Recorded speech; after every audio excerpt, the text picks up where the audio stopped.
Hello friend, আপনারা সবাই কেমন আছেন? আশা করি অনেক ভালো আছেন। তো আপনাদের সামনে আরও একটা নিউ ভিডিও নিয়ে চলে এলাম। আমরা যারা বাড়ি থেকে পাখি পালন করি, লাভবার্ড, ককাটেল, বাজিজ আরও অনেক কিছু আমরা যারা পাখি পালন করতে খুবই ভালোবাসি। তো তারা যখন ডিম বাচ্চা করে আর সেই বাচ্চাদেরকে খাওয়ানো তারা ভুলে যায় বা খাওয়ায় না। তো সেই সময় আমরা একটা খুব বড় টেনশনের মধ্যে পড়ে যাই যে তার বাবা-মা যদি বা তাদেরকে না খাওয়ায় তো তারা বাঁচবে কীভাবে? তো আমরা অনেকে আছি সেই সব বাচ্চাগুলোকে আমরা হ্যান্ড ফিডিং নিতে চাই। সেসব চিজগুলোকে আমরা হ্যান্ড ফিডিং নেওয়ার চেষ্টা করি। কিন্তু হ্যান্ড ফিডিংয়ে তাদের কী খাওয়াবো বা কীভাবে খাওয়াবো আমরা সেটা ভেবে উঠতে পারি না। তাই আমরা অনেকে ভয় পেয়ে হ্যান্ড ফিডিং নিই না। আরাম করতে, করতে বাচ্চাগুলো মারা যায়। তো আপনারা ভিডিওটা না টেনে লাস্ট পর্যন্ত আমার সাথে জুড়ে থাকেন। তো আমি আপনাদেরকে শিখিয়ে দেবো কীভাবে হ্যান্ড ফিডিং করাতে হয়। তো আপনাদের বাড়ি থেকে এরকম জাতীয় কোনো যদি বাটি থাকে বা আরও অন্য কিছু তো ধোয়া হতে হবে পরিষ্কার।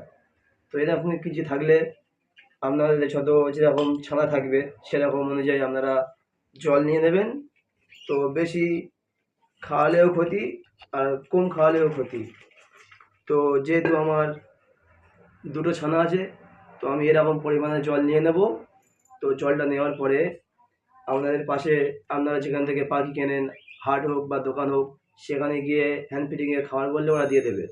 তো এরকম হ্যান্ড ফিডিংয়ের খাবার নেওয়ার পরে যেরকম পরিমাণে জল নিয়েছি সেরকম পরিমাণে আমরা দেওয়ার চেষ্টা করব।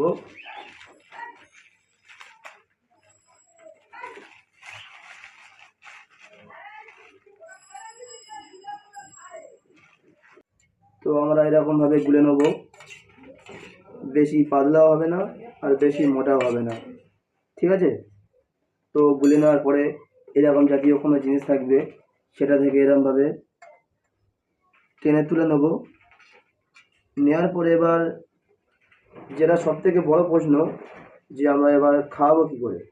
যেমন অনেকেই পারি যে ছোটো ছোটো বাচ্চা তাদেরকে খাওয়াতে পারবো না, বাচ্চাদেরকে কিছু করাতে পারবো না, তো আমরা তাদেরকে খাওয়াবো কী করে? তো আমরা এই প্রশ্নটা তাদেরকে খাওয়াবো কী করে আমার এটা মাথার মধ্যে ঘোরে। তো আপনাদের সামনে আমি এখন দেখাবো যে হ্যান্ড ফিডিংয়ে কীভাবে খাওয়াতে হয় বা বাচ্চাগুলোকে কীভাবে খাওয়াতে হয়, কীভাবে খাওয়ালে ওরা সুস্থ থাকবে, ভালো থাকবে। তো ঠিক আছে, আপনাদের সামনে আমি নিয়ে চলে এলাম আমার দুটো বাজির প্যাকেটের বাচ্চা আর কি। তো এরকম আস্তে করে মাথাটা ধরে এর মুখে এটা ঢুকিয়ে দিলে কোনো অসুবিধা হবে না। দেওয়ার পরে আস্তে আস্তে আস্তে আস্তে এরকমভাবে এটা পুশ করবে, করলে এখন চলে যাবে, গেলে এদের খাওয়া কমপ্লিট। এখনও পুরোপুরি হয়নি, আরেকবার খাওয়াতে হবে।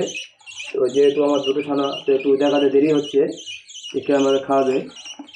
এরকমভাবে সেম এর সাথে এরকম সেম করবে, আস্তে আস্তে আম ধরবে, ঢুকিয়ে দেবে মুখে, দিয়ে আম পুশ করবে, করলে দেখবে তারা খেয়ে নিয়েছে। তো ঠিক আছে, তো আজকে ভিডিওটা এই পর্যন্ত শেষ করছি। কীভাবে হ্যান্ড ফিডিং করাতে হয় আপনাদেরকে শিখিয়ে দিয়েছি, আশা করি কোনো অসুবিধা হবে না। তো আমার চ্যানেলটাকে সাবস্ক্রাইব, লাইক, শেয়ার করে দিন। আমাকে আগেবার একটু সাহায্য করেন আপনারা। আপনারা না সাহায্য করলে আমি কোনোদিন আগে বাড়তে পারবো না। তো আপনারা যদি সাহায্য করতে থাকেন এভাবে, আমি প্রতিদিন আপনাদের সামনে নতুন নতুন টিপস নিয়ে ভিডিও নিয়ে আপনাদের সামনে হাজির হব। এরপরে ভিডিও দেখা হবে, ঠিক আছে?